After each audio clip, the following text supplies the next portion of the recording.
Alright, I gotta eat, so this video might go weird, but 1714 and 4. Alright, defensive side, never my style.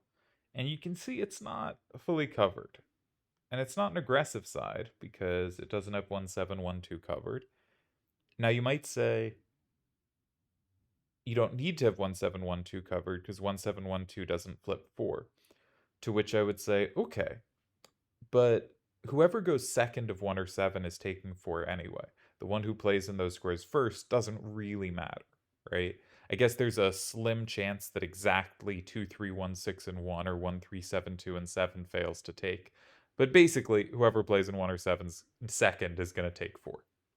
So if you play there first, you do not care about flipping 4. It's just not an important part of the game. Um, so I think 1712 and 1 or 7 looks very appealing. And then you just have to check that you have the recapture with 2246 in 2 or 8. Now I notice if you play 2246 and 8, then 1372 in 5 has the plus. So my instinct, my very quick instinct, would be 1712 and 7, intending to meet something in 1 with 2. Now, what else do you have to check before you're happy with this move? Do they have a big setup in 6 after you play 2246 and 2? Important to check. Specifically, can they set up 5? 5 is the scary square for them to set up, 3 is inherently valuable. Okay, so can they set up against a 4? I do not believe they can. So I think 1712 and 7 is a good game plan. What else could you look at?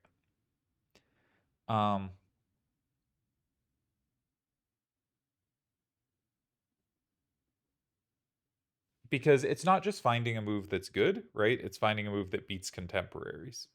If you consistently find good moves, you will be a good player. But if you can consistently take a position where there is a good move, but there's also a great move, and you can find the great move, or you can find a slightly more optimized good move, that's even better. And this, of course, applies to like, you know, the position looks terrible. You found a move that only leaves it bad. This is, good for that expectation. But if you can find a move that leaves it okay, that's even better. So, like, I think I fail at this sometimes, but the goal is not to like play the first reasonable move you see. On the other hand, this seems very reasonable. There is the question, can you play 2, 3, 6, 4, and 3? That also looks very good. That in fact makes a lot of sense why Tezuka would spend so much time on this. Now, what would you need to check to feel good about this move, to be confident it's at least good? Well, it's safe, so basically the only thing you really need to be all that worried about is a move in 5. Like, to at least know it's pretty good. Is there some setup in 5?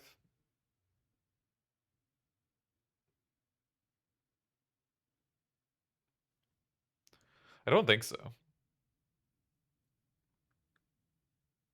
If there is, I'm being remarkably oblivious, even for me. Um, so this looks very good.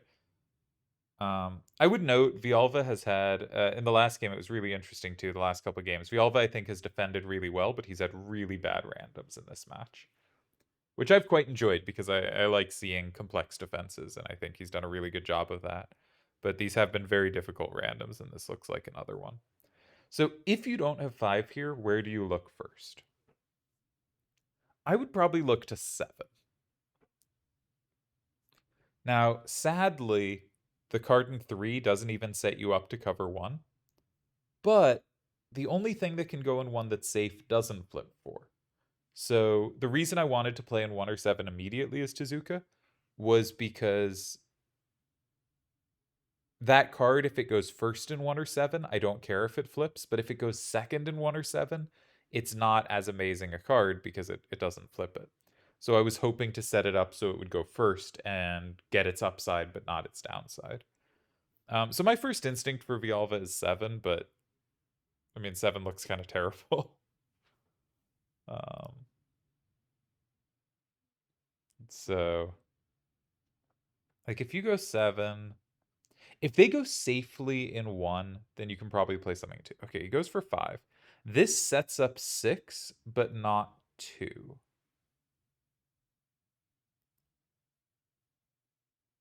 And so it feels like Tezuka should just be able to block 6, say with 2-4-5-3, and that probably is just winning.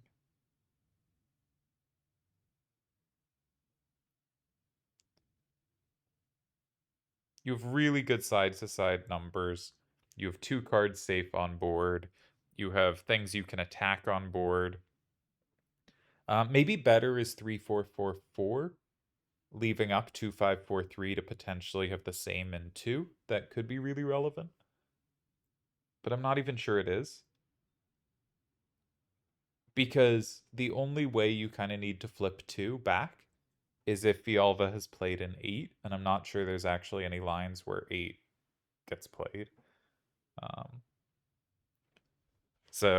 yeah, I think this was just a really bad break. Um, as I said, my instinct was 7 instead of 5, but I don't feel good about it. I bet the solver gives a tie somewhere, but it's some square. We could probably bring that up at this point. I don't. I've really enjoyed this match. I think it's been a really fun match. This game seems like okay. Random was terrible, and in the previous games, what Villalva has done that I think's been really cool is he's found ways to complicate and create chances for something to go wrong for Tezuka. And this one just feels like, okay, never quite got there. And that's really hard to do. That's why I've been really enjoying Villalva's play this match, is because I think he did it from situations which looked real sketchy. Um, so after the move in 6, there is no forced win for Tezuka, but there is no loss. Everything is good for Tezuka. He goes in 3, which gives 3 ties. Yeah, so that's pretty low. I wanted to go, I think, in 7 with 1-7-1-2, which gives 4 ties. So Tezuka, you win this round. And actually, my move is not very good. Because a lot of moves in 1 tie against it, and you're almost certainly going to go in 1. So practically, Tezuka's move much better than mine. Okay, where should Villalva have gone for his 3 ties? There's a tie in 6? 5, 2, 3, 5, and 6? Like I said, completely random looking move to me. Like, I don't know. I guess that's actually almost safe.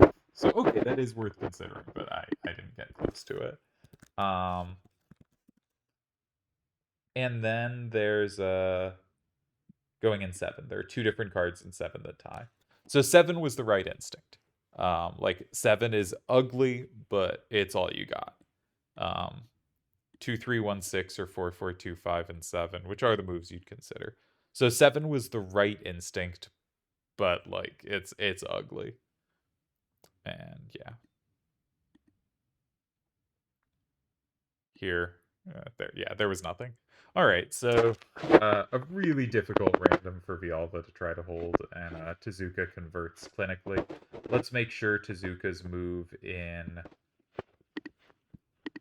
6 was correct. I would guess there's probably more than 1 win. Yeah, there's 7 wins. And let's just make sure his was one of them.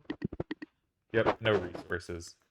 Yeah, so just really rough random, and yeah, what you gonna do? Good win for Tezuka. Like you got to convert in those randoms, right? You know, you can't let an advantage like this go to waste. Um, but yeah, I mean, this is just not a game I would feel at all bad about if I was Villalva. I would just be like, okay, next game. Like, I mean, there isn't a next game. I think this was the elimination game, but like, what are you gonna do? Yeah, you have no ups, just none. You know, you had a 1-up on your card in 4, a 2-up, a 1-up. You had the 5-up, but the 5-up ended up being completely useless against Tezuka's numbers. And what was the last card? Don't even remember. 1, 1, 2, 5. Oh, another 1. Yeah, jeez. Is that right? No, 4. So you had some ups, but they didn't play at all. Yeah, I'm saying this really badly. I gotta go eat. I'm glad this actually ended quickly. Not a great game, not a very interesting game. Uh, but also, like, what were you gonna do? The cards did not play at all. There's probably a better starter than the move in 4. I think this kind of side is not your best chance in these situations. And yes, there were technically ties on move 3, but who cares? This hand sucked. Which is why it's good that this tournament is best of 3, right? So that you have a chance to survive a match where you just lose a game like this. Um, but I think in this match specifically, like, ooh, this is slightly off size. Um, I think, well, Tezuka was really clinical in converting stuff and did a really good job there. Um, Villalva ended up just getting destroyed by the hand gods.